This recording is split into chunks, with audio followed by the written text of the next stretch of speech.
Hey gang, AV here. Welcome to my review of the Boss Fight Studios Court of the Dead Gethsemoni, the Queen of the Dead action figure. Here she is in the box, and yes, as I said in the previous video, she is a boxed figure from Boss Fight Studios. Pretty cool.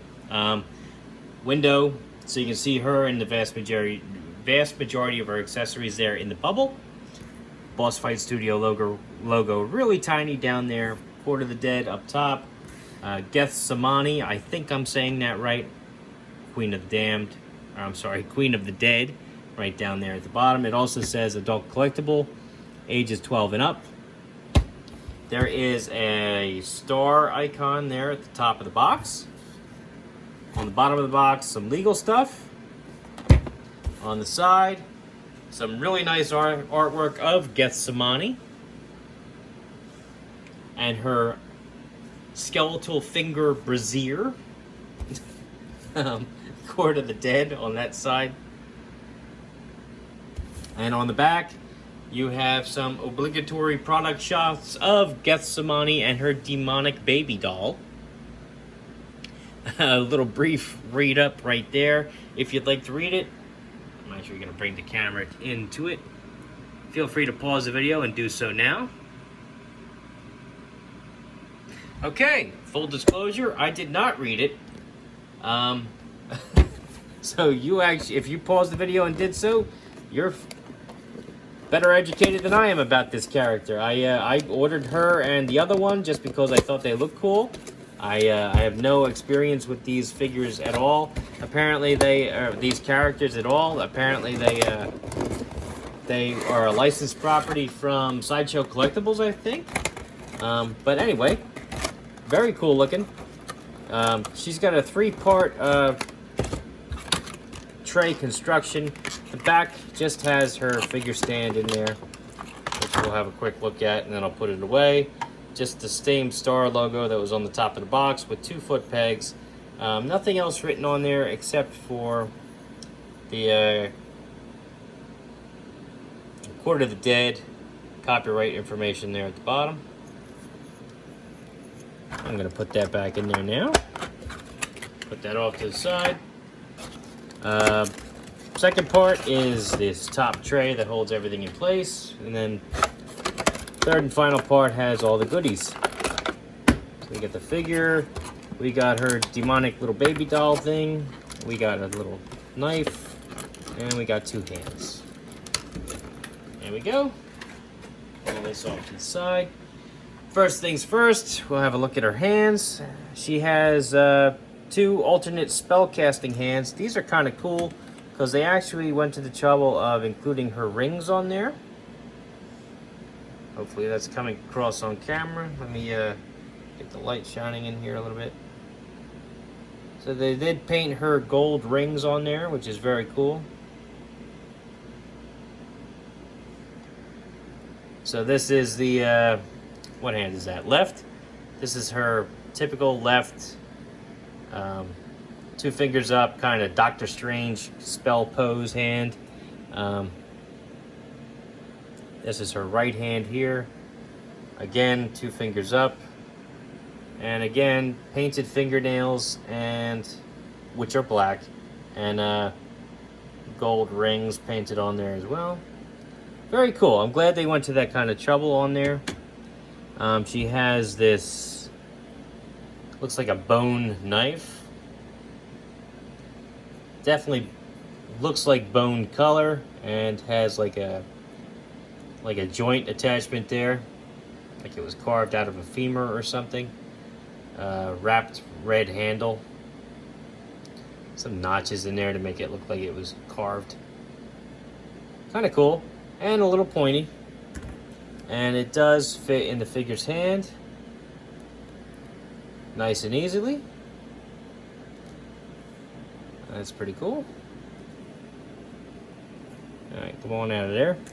Her last accessory is this little guy here. Who, let's face it, is the perfect size to end up in your tabletop miniature game. If you feel like spicing things up a little bit. He may end up in a game of Hero Quest here in this house. We'll see. But a little muscular dude, kind of a freaky looking face on him.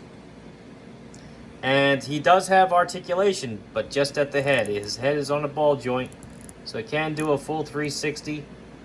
He can look up slightly. He can look down slightly. And you do get a little bit of a tilt out of him, but not much.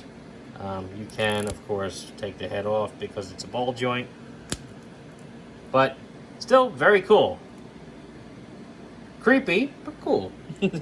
And actually, he stands up on his own just fine. So that's awesome as well. So here is the figure herself, Gethsemoni, if I'm saying that correctly.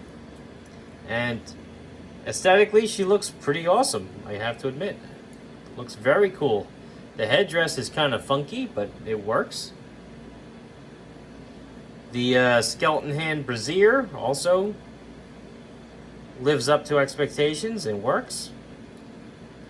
She has minimal armor on her arms and ankles there, but it's enough. She has these little tassels that come down off of her headdress, and she has some really nice painted tattoo work there on her back. Very cool. Alright, so articulation-wise, her head is on a barbell joint. Can do a full 360-degree rotation. She can also look up. She can look down. She can tilt from side to side. Arms can do a full 360. They can go up about that high. Nothing at the bicep. She does have some paint work on her bicep as well. Just noticed that. Elbows can bend a little over 90 degrees properly. They can also hyperextend slightly as well.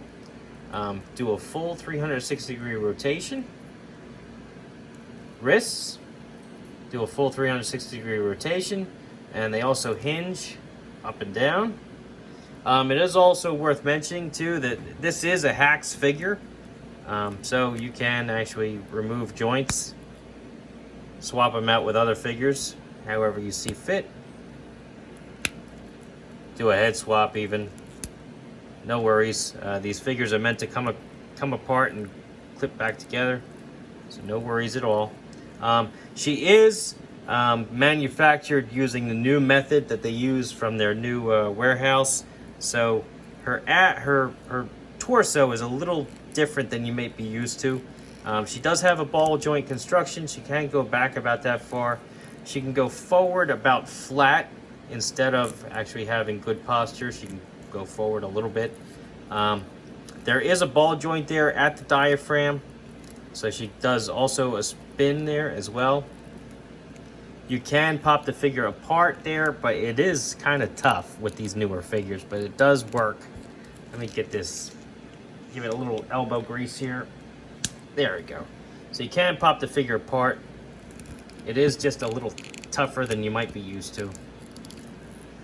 She also has a swivel here at the top of the hips, which is also part of her construction. So you can do that. Legs, kick her legs up about this high, which is nice. Back, hardly at all because of her rump. She can do a split about like that. She has an upper thigh cut on both legs, enabling her to do a full 360 there. So that's new articulation, which is nice. Kick her heels back just about all the way.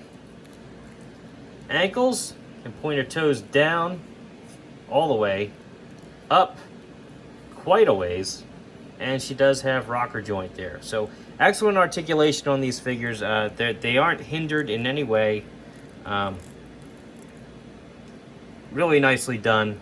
And like I demonstrated before, you can disassemble the figures, remove all the clothing of the figures to swap it out. Swap out clothing or body parts with other figures that may have. That's part of the Hacks construction. That's what makes these figures so great. Let's do some size comparison now. Here she is next to a 3 3/4 inch vintage G.I. Joe figure, Snake Eyes. As you can see, she stands taller than him. That's because she is meant to fit in with 4-inch figures, not necessarily 3 3/4 inch. She's still a 1/18 scale, but she's just a little bit taller than the vintage stuff. Same can be said for the vintage collection Star Wars figures, like Luke Skywalker here. Even though he's a newer figure, he's still made to the old standards. So, stands noticeably taller than him.